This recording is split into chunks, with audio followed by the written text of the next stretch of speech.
Seattle leaders say they're facing growing calls to do more as members of the transgender and queer communities relocate here from other states. The Seattle LGBTQ Commission has sent a letter to Mayor Katie Wilson asking her to declare a civil state of emergency.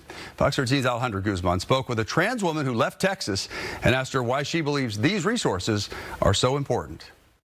Seattle's LGBTQ community is growing by the thousands as trans and gender nonconforming people are seeking refuge in the city of Seattle. But advocates warn that the organizations helping them find their footing here could run out of resources by the summer. For decades, Capitol Hill has been a cultural and historic hub for Seattle's LGBTQ community. Advocates say they're seeing an increase of people coming here from more conservative states, hoping for a chance to live more openly and freely. For Jessa Davis. Is it safe to say that you sought refuge here in Seattle? Absolutely. That was the absolute intent. Jessa moved to Seattle 3 years ago from Odessa, Texas, the place where she transitioned. But it was also the place where she says she no longer felt safe living.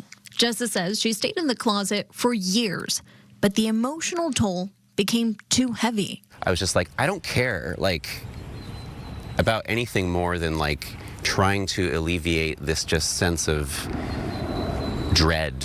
But she says coming out to herself and others came at a cost. It was scary. I lost friends, I lost colleagues, and I lived with the daily threat of violence. Seattle LGBTQ Commission Chair Chris Curia says organizations helping trans and queer people relocate are struggling to keep up with the demand for basic things like housing, food assistance, and mental health support. It's people coming to our region by the thousands. I couldn't live my life being afraid of my state government in Texas. Because of stories like Jess's, the Seattle LGBTQ Commission has asked Mayor Katie Wilson to declare a civil state of emergency. There are some community organizations rapidly losing resources that could run out by the end of the summer. Mayor Wilson says she's launching an interdepartmental team to fast-track what the needs are by August. I am happy with the mayor's response as a starting point.